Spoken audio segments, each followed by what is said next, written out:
తాకట్లో ఉన్న మీ బంగారాన్ని విడిపించి ఆ రోజు ఆన్లైన్ రేటుకి కొంటాం. Sharma gold company.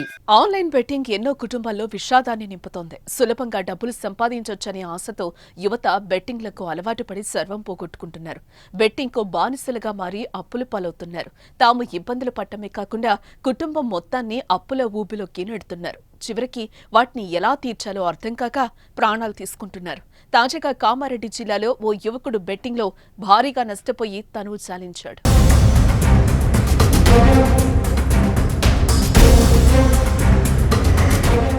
Kamareddy municipality పరిధిలోని దేవునిపల్లికి చెందిన దేవల సంజయ్ సాఫ్ట్వేర్ ఇంజనీర్. ఆయనకు భార్య, 2 పిల్లలున్నారు. మంచి జీతంతో ఉద్యోగం ఉన్న అత్యాశతో బెట్టింగ్ వైపు మళ్లాడు. వందల నుంచి మొదలైన సంజయ్ ఆట లక్షలకు చేరింది. గత 2 ఏళ్లుగా భారీగా పోగొట్టుకున్నాడు. పోయిన సొమ్ము తిరిగి రాబట్టేందుకు గ్రామస్తులతో పాటు తెలిసిన వాళ్ల దగ్గర భారీగా అప్పులు చేసి వాటిని కూడా పోగొట్టుకున్నాడు.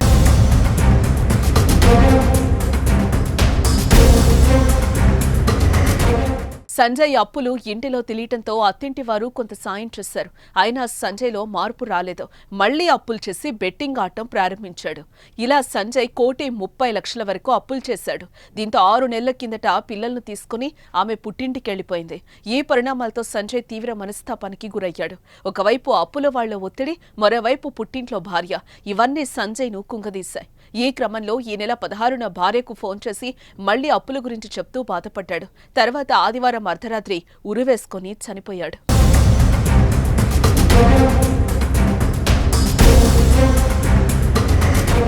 ఇలా బెట్టింగ్ యాప్స్ కు బానిసలుగా మారి యువత జీవితాలు బుగ్గిపాలు చేసుకుంటున్నారు. బెట్టింగ్ నింపుతున్న విషాదాలు రోజురోజుకు ఎక్కువ అవుతున్నాయి. చేతిలో స్మార్ట్ ఫోన్ కొందరి జీవితాలను చెరిపేస్తోంది.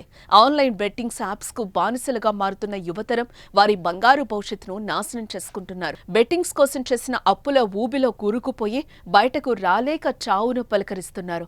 బెట్టింగులకు పాల్పడి ప్రాణాలు కోల్పోవద్దని పోలీసులు హెచ్చరిస్తున్నారు. ఎంతమంది అన్నదమ్ములు? ఒక చిల్ల ఉంది, చిల్లలకు ఇంకా ఉంది. పెళ్ళైందా? పెళ్ళైంది. ఒక పాప, ఒక బాబు, 3 సంవత్సరాల పాప, 1.5 బాబు, చిన్న ఏజ్. అంతా గవర్నమెంట్ దృష్టికి తీసుకెళ్ళి ఆర్థిక సహాయం చేయాలని మనస్ఫూర్తిగా కోరుతున్నాను.